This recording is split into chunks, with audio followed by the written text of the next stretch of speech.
This is the Big O Show. This is the Big O Show. All righty. Do you agree with me, by the way, that just before we get into the Tyler stuff, there's a lot of hullabaloo going on about this whole Tua stuff, and he comes back on Sunday, throws a dime, and he was fine. And then on Thursday, to me, it's really more about him holding the damn ball. That's what really the problem is. That's the problem he created by all of this. Don't hold on to the goddamn ball. You blew out your hip by holding onto the ball. You blew out one of your two ankles by holding on to the damn ball. Against the Patriots, he held the ball a couple times where he could have either had a turnover or an injury, and then he kind of stayed away from it until Thursday night where he hung onto the ball. And, you know, it's funny because he likes to quote Dan Marino, say, pick a guy, let it fly. But nobody was better that when the play was going to die, he also let it fly. And so it's just, that's the one thing, that's the one element he needs to pick up from his game. Get rid of the ball, kid. Yeah, but you know, Big O, when you're watching today's modern quarterbacks, this next generation, it's all about extending the play. And when Tua was at Alabama, that's what got him to that starting role, is he extended plays. He made more out of it. We saw Patrick Mahomes last night run like 90 yards on He's much more athletic. He's more athletic. What I'm just saying is that's what these players are being taught. It's sort of like in the NBA. We're seeing big men shoot threes because that's what they're seeing. Well, all these young quarterbacks are coming up, and they're seeing guys extending the play. Anthony Richardson trying it at the University of Florida. You see this all over the place. So, in a way, this is the style of quarterbacking. Who's going to be the quarterback who can extend the play? They're not Aaron Rodgers. They're not standing there in the pocket. They're not going through their progressions. That's the difference. We saw Josh Allen yesterday, the way he extended plays. So I think that's what they're being schooled on. And that's also why a lot of these extend the play quarterbacks are becoming concussion quarterbacks for that very reason. They're leaving themselves vulnerable to some really big guy running at really high speed with a really hard helmet running into them. So you wind up with that. I don't know if you can be uncoached from that, Big O, because I think Tua Tagovailoa is who he is simply because he can extend plays. He's not the classic drop back quarterback. But he can be. He can be your classic drop back quarterback and just get rid of the damn ball when the play is dead. You can live, dude. In the last couple of weeks, 4th and 7 and 3rd and 22. So you've proven that you can get yourself out of holes. I just want you to live for the next drive, the next quarter, the next game. Let the ball go, dude. You can make up for it the next time around. Look, if the game's on the line, if the AFC championship is on the line, if the Super Bowl, I understand when you've got to do the ultimate sacrifice and you're Derek Jeter diving into the stands and your face goes right into the damn seats and you mess up your face. Dude, I get it. It's the key moments. It's playoffs. Everything has to be on the line, but in game 4 of the regular season, you got to be a lot smarter, Ira. That's all I'm saying. And I had one other thing here. There are 2 ways to extend plays. One is with mobility and athleticism. The other way is with a great offensive line where that pocket is clear for that extra nanosecond that you can not only get to your second progression, but your third and fourth progression. So if you want to keep Tua safe, and you know why we come back to this every year, is the offensive line. That's how you protect him more than any of his instincts or anything, is you protect the crap out of him. And that's been very uneven to this point. And that's been the problem with so many Dolphins quarterbacks going back to Dan Marino has been the offensive line and putting them in harm's way. Unless you get someone in a West Coast style of offense like a Chad Pennington who's going to get the ball out right away, bunch of short passes and do it that way. Otherwise, that's the instinct these days. Fortunate or unfortunate, extending the play is sort of the buzzword among quarterbacks in this era. All right, let's go from Tua to Tyler. The move that had to be made, Ira. I mean, they're just, it's kind of like the whole Bam thing. You're at a fork in the road, and this is something. And in the end, look, if you're going to make the big trade ever, you're still going to be able to trade this contract. So it's not like it's an untradeable contract. It's not like I don't believe this is a high risk one. Like the Whiteside one was a high risk because of the character. this kid's got a good character overall, and I think he wants to be better and all of that. I just think he's, it's part of the maturity process, like all of us. And so I do agree that this is the move that they had to make. Your thoughts on it? Two thoughts. Salary-wise, a move they had to make, a move I agree with, no issue. The timing, a lot of issues right here.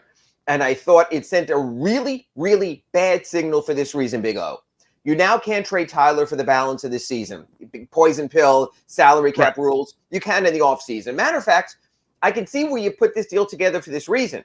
Tyler's deal plus Duncan's deal now will equal, come July 1, a max player. No more playing around with picks or anything. You can trade Tyler plus Duncan, evens Kevin Durant or anyone in that salary stratosphere. That makes sense. Here's where Ira Winderman has a problem. The Miami Heat this offseason did not go into the hard cap for PJ Tucker because they wanted trade flexibility this season. I think Big O was on board for that. That you understood if you locked in PJ Tucker at his max salary the Heat could offer, the Heat would be hard capped. They chose not to be. So they would have the possibility at the time of a Durant trade, of a Donovan Mitchell trade, or even in season, like we mentioned in our RedRecover.com Inside the Paint show on Wednesdays here at 9, that they could make a move maybe for a Miles Turner or a John Collins. However, now that they have locked in Tyler Herro, they don't have a trade to make, Big O. The only trade you can make right now is Duncan Robinson's $18 or $19 million salary and maybe a first-round pick or two. And that's it. You don't have a mega move. So maybe it's Duncan in a pick for Jay Crowder or Kelly Olynyk to get that power forward taken care of. But if you're the team that are the smartest guys in the room and you believe you can make this kind of deal and we're going to make this deal with Tyler, then you probably should have gone ahead and just gone into the hard cap with PJ Tucker because you don't have trades to make now anyway. So I don't think it is fair to Kyle Lowry at 36 and Jimmy Butler at 33 that you've sort of locked in the future of this team when this is a win-now team right now. And you have that glaring hole. And I made some calls around this morning, and I found out that he played a lot of Omer Yurtseven and Bam Adebayo in the starting front court power rotation during camp. Maybe that's the answer, but if it's not, there's not a plan B on this roster right now or power forward. I would have preferred if they waited on Tyler Herro to maintain their flexibility and they had the right to match outside offers next offseason anyway. And you know what? Boo-hoo. If Tyler would have been offended about not being taken care of, he still would have got his bag just at a little bit different time. All right. First of all, on the PJ Tucker thing, you know how I feel about this. That's the one beef I do have with Harrison and company. This tax shit, that doesn't fly with me. I'm sorry. You're a billionaire. I do not cry poor for you. Okay. And all the taxes you save on your boats, you can spend some of it on the basketball team. So, and they still can go into the tax now. PJ was more about the hard cap and hurting trades. The tax is more about saving money and not filling the 15th roster spot and not giving you greater flexibility power forward. Look, I'm not going to go out there and say they should have signed Blake Griffin. Boston, that was a desperation move because Robert Williams is injured. I get that. But there were other ways if you were willing to be a tax team that you could have moved in other directions. So on one hand, you can't spend for the future with the Tyler Herro and sort of leave your older players right now playing at a deficit. You were one shot away from the NBA Finals. That's the whole.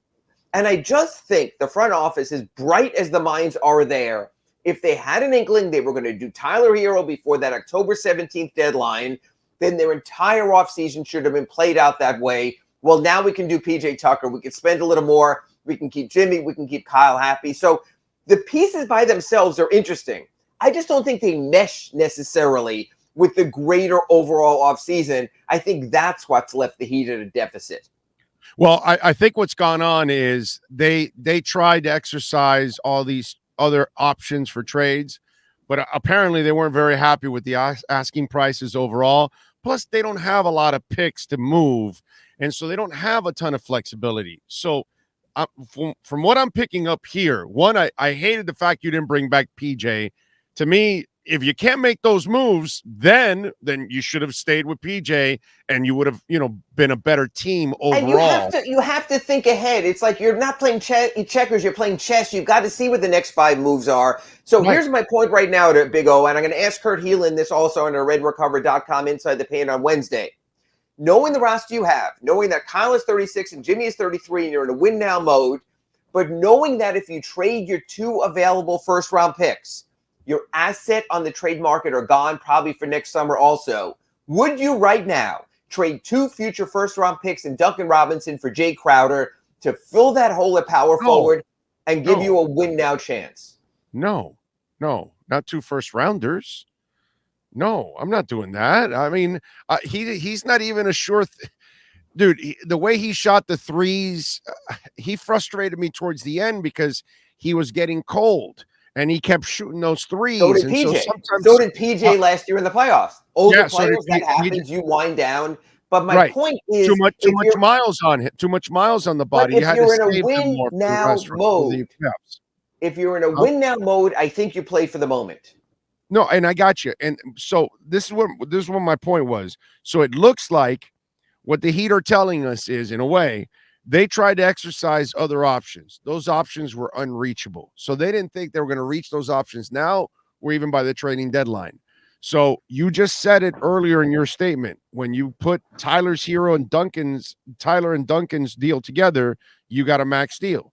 So your job now is to build Tyler and Duncan for this season as you try to win, and they help you win. But in the process, if they also happen to develop and get to that point, you now will make it really sexy in the offseason when you try to offer those 2 guys for that disgruntled star on another team. And who knows, maybe they're saying, let's let Durant live one more year with Kyrie and Simmons, and he'll want out of that rubber room so quickly, we'll bring him over, that kind of stuff. I don't know. But Big O, if I can interrupt that thought for 1 second. But what if Kevin Durant started 12 and 18 this year and wanted out this year? You no longer have that asset to package this season for that. Right. You're playing a waiting game. See, that's the thing. It's easy in sports for teams, the Marlins, to a degree previously the Panthers, to keep telling us to wait until next year. Right. But sometimes, as you know, the Marlins, next year never arrives. You keep pushing your future out to what might come next. You wind up having all this misery along the way. That's what I think the Heat might be setting themselves up for this year. They can have a nice season. I don't know if they're there with Milwaukee and Boston and Philly and maybe Brooklyn also, because they're just a piece short. Like, you could see the flaw. You're having this great date. You're having this great dinner, but you're going, something's off with her. It just doesn't feel exactly right now. And without having Tyler available for a trade this season, you can't make that other move. You can't say, okay, let's go to plan B. Plan B exited the door for this season when they agreed. Ira, but what about if those talks with Tyler involved in the offseason weren't really getting people enticed? You know what I mean? They might have been more enticed by his beautiful wife than him, but not as sexy as his wife. So they said, yeah, call us when he's a little more sexy. And so that's what I'm saying. Maybe this year he becomes the starter. He becomes a little more sexy, and then then maybe the kind of trades that they want can now be enticed. Or maybe Tyler takes that next step that you say, oh, now we don't have to trade him. He's become one hell of a star. Let's move forward. We keep him. I think either way, you got to try to build both assets up. And I think that's kind of the idea with both of them. Maybe when you were trying to move these assets, people were turned off. People saw a lot of the flaws that we saw. You know what I'm saying? And here's the problem. You no longer have a sweetener to move Duncan Robinson. Before it would be, if you take Duncan, you can have Tyler. If you take Duncan, you can get a pick. Right now, Duncan alone, or Duncan and protected picks, or Duncan only is 1 pick, like you said, maybe to Phoenix in the deal, doesn't get it done.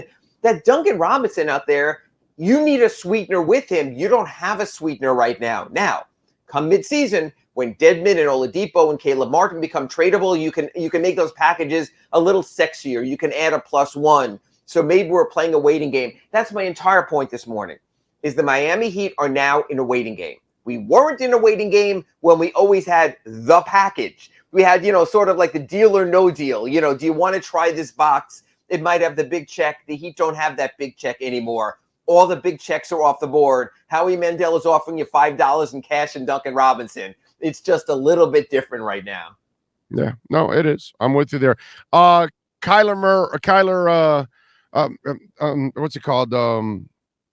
Kyler, the point guard. Now I'm brain farting. Kyle Lowry. Did he really look like he was in great shape? I think their camp was really bad. I think it was a camp of a veteran team who knew it's a long grind ahead or were coming off a deep playoff run, and it was more of a matter of get them through it than anything. I'm as curious to see what Jimmy Butler looks like, what Kyle Lowry looks like, and I understand the veteran approach of we will work our way into the season, but the East is so good this year. People forget this last year, Big O. The Heat finished in first place in the East by 2 games. Tied for second place were the Bucks, the Sixers, and the Celtics.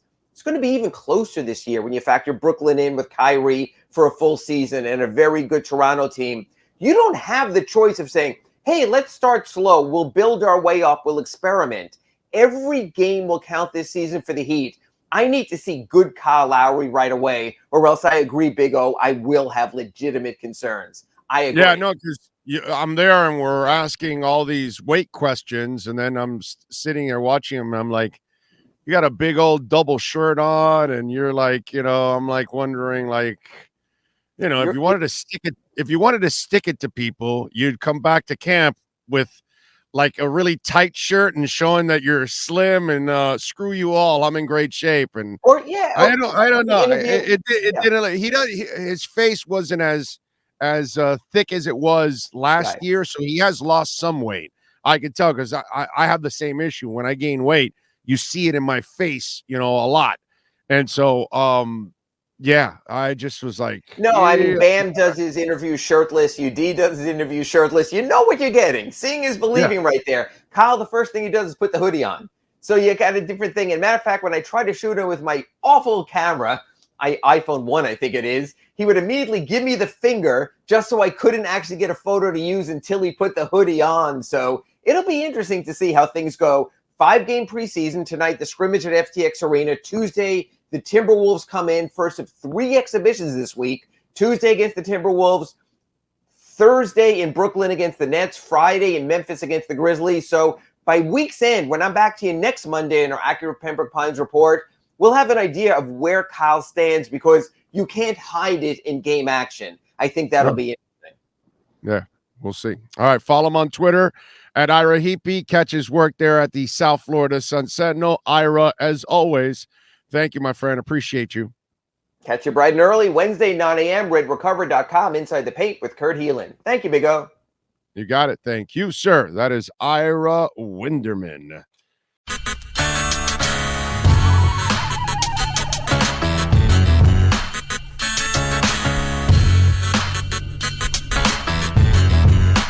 This is the Big O Show. This is the Big O Show.